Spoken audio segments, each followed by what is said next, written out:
Hey everyone, before we dive in, don't forget to subscribe to my channel for more stories like this.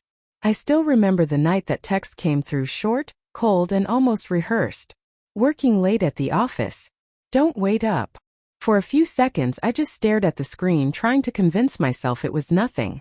Sarah had been coming home late for weeks, blaming deadlines, corporate meetings, client dinners. I wanted to believe her, I really did. But something about that message felt different. It didn't sound like the woman I married. It sounded like a stranger writing excuses. The house was quiet, but my mind wasn't. Every corner of our home seemed to echo with memories. Her laughter from the kitchen, the smell of her perfume lingering near the couch. For 3 years we'd built this life together. She was my anchor, my calm after long days. But lately she'd been distant, physically present, emotionally miles away. I poured myself a drink and stared at the clock. 9:15 p.m. She usually called by now. Instead, silence. I scrolled through her old messages, remembering how she used to text me about random things, what she was cooking, the new dress she bought, a meme she found funny. Now all I got were robotic one-liners. Busy. Can't talk. Later. I told myself not to overthink it. But that night my gut wouldn't let me rest. I typed a reply. All right. Don't work too hard. Then I stared at it, deleted it. It sounded weak, like a man begging to be ignored. Instead, I wrote something different, something simple but sharp enough to cut through her silence. Got it. Don't wait up for me either. I hit send. My hands trembled, not because I was angry, but because I finally meant it. 10 minutes later she called. Her voice was soft, cautious, like someone caught mid-lie. Hey, what do you mean by that? She asked. Exactly what you think I mean, I replied calmly. You're working late. So am I. There was a pause. Then a forced laugh. You're being dramatic, Mark. I could hear background noise, laughter, music, a male voice. Office work didn't sound like that. Something inside me cracked open. Not rage. Not jealousy. Just clarity. That was it. 3 seconds that unraveled 3 years of marriage. I sat there, the phone still pressed to my ear long after the line went dead. My heart didn't break dramatically like in movies.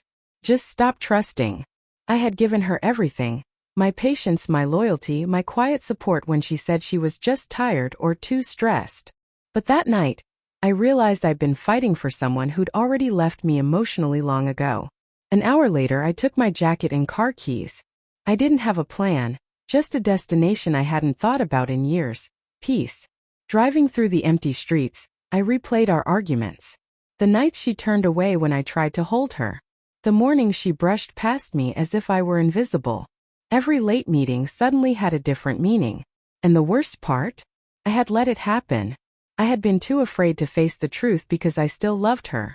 Around midnight, I stopped at an old diner we used to visit before we were married. The same neon sign still flickered outside.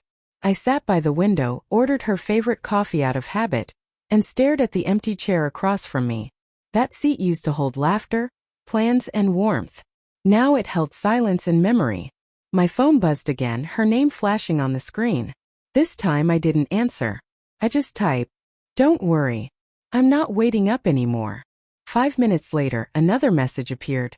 "Mark, what are you talking about? You're overreacting." Overreacting. That's what she always said whenever I asked for something as simple as honesty. I took a sip of the coffee, now bitter and cold, and replied, "If you ever decide to tell the truth, I'll still be the same man you lied to, but I won't be the same man who believed you." No response came. Just a read receipt. For the first time in months I felt strangely calm. Like someone who'd finally stepped out of a storm and realized the silence wasn't empty. It was freedom. When I returned home the next morning, the house felt different. Not because anything had changed, but because I had. Her shoes were by the door, her bag on the counter, her perfume still heavy in the air. All the same things that once made this place feel like love now smelled like lies. She was in the kitchen, pretending to make breakfast, as if the night before hadn't happened. "You came home early," she said without meeting my eyes. "I didn't have anywhere else to be," I answered. Her lips tightened. "You're upset about last night, aren't you?" "Mark, I told you I was working." I cut her off. "At the bar? With the music and the laughter?" Her hands froze mid-motion. For a moment, she tried to hold the act, but her eyes betrayed her before her voice did. You're spying on me now? I smiled faintly. No, Sarah. I just finally started listening. The silence between us grew heavy. She looked away, guilt written all over her face, then muttered, It's not what you think. It never is, I said quietly. Until it's exactly what it is. She finally broke down, admitting she'd been meeting a colleague after work. Just talking, she claimed. But her trembling voice told another story. I didn't need the details. I'd already lived the proof in her distance, her excuses, her lack of touch. For years I believed marriage meant endurance. That if I loved hard enough, forgave enough, things would fix themselves. But love without honesty is like trying to build a home on sand.